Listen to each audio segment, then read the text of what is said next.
Immortal technique. Rise up, young brother. This is not your time to die. Viva la revolution! Viva la revolution!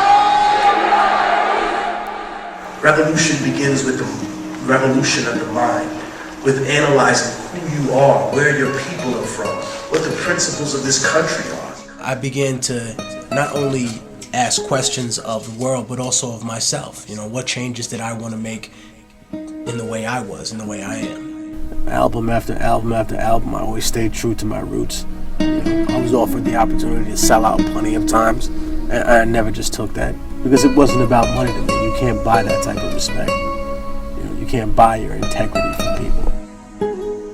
And whether you choose to accept that responsibility or not, like I told you, it will come find you.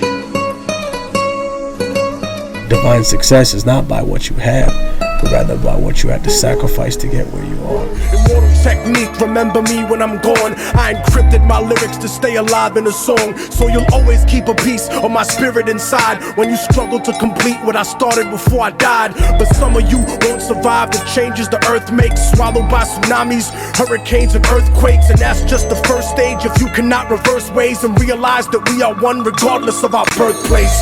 I was born in el Hospital Militar de Lima in South America and Peru. I came to this country when I was about 2 or 3 years old because of the severe violence and economic downturn of America. And my father thought it'd be a great idea to find peace in Harlem. I could always rhyme from the time I was about 9 years old, but I never really took it seriously until I got out on parole. I was incarcerated because I would get into fights nonstop with people. And when I say nonstop, I would be honest right now and say that sometimes I would just look for reasons to get into fights. You know, when I was incarcerated, yeah, I battled other people. I wrote rhymes while, you know, I was just in my cell, or when they threw me in the hole a couple of times and I didn't have nothing else to do but stare at a fucking wall in my boxers, like, okay, cool. And the Native American trustee basically gave me a sheet of paper and a pencil, like, here, don't go crazy. I grew up in a time in which there was more police corruption than you could ever possibly imagine. In a city that seemed almost lawless. When you go down to 42nd Street now in New York City, it looks like Disneyland. I remember when it was full of pimps and prostitutes and thieves and card sharks. And from that experience, I grew to have a very aggressive nature. Because in New York, it didn't matter if you went to a good school or a bad school, you were going to encounter some kind of conflict or confrontation sometime in your life. The voice of racism preaching the gospel is devilish. A fake church called the Prophet Muhammad a terrorist.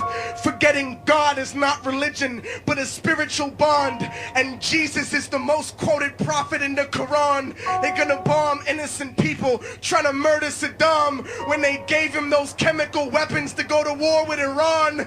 This is the information that they hold back from Peter Jennings, cause Condoleezza Rice is just a new age Sally Hemings. I break it down with critical language and spiritual anguish. The Judas I hang with, the guilt of betraying Christ. You murdered him, stole his religion, and painted him white. Translated and psychologically tainted philosophy. Conservative political right-wing ideology. Glued together sloppily the blasphemy of a nation. I got my back to the wall, cause I'm facing assassination. Guantanamo Bay, federal incarceration. How could this be the land of the free, home of the brave, indigenous Holocaust, and the home of the slaves? Corporate America dancing offbeat to the rhythm. They really think this country never sponsored terrorism. Listen. Human rights violations, we continue the saga. El Salvador and the Contras in Nicaragua.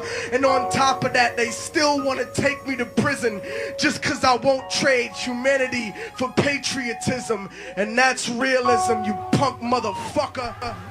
It's not that rich people are smarter than poor people.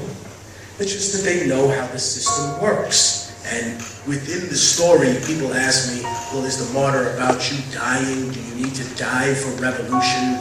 And I tell people, no, you don't need to die for revolution. In fact, that doesn't really help the revolution. What you need to do is live for revolution, because that's a lot harder to do. At some point, there just won't be any more natural resources. Then when you look at Iraq and you say, oh man, no blood for oil. Okay, well what about if it's blood for water? Then it becomes a different story. Then my children have nothing to drink. We're going to war for water. Because that's what the world is going to turn into. But at the same time, when you speak your mind, you shouldn't be afraid to speak your mind because you don't come from a perfect place. Every saint has a past, and every sinner has a future. You know, if you think free, you will be free.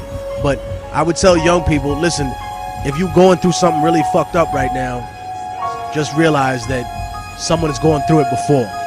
And there is someone out there with a perspective that can help you. You know, and they should never give up.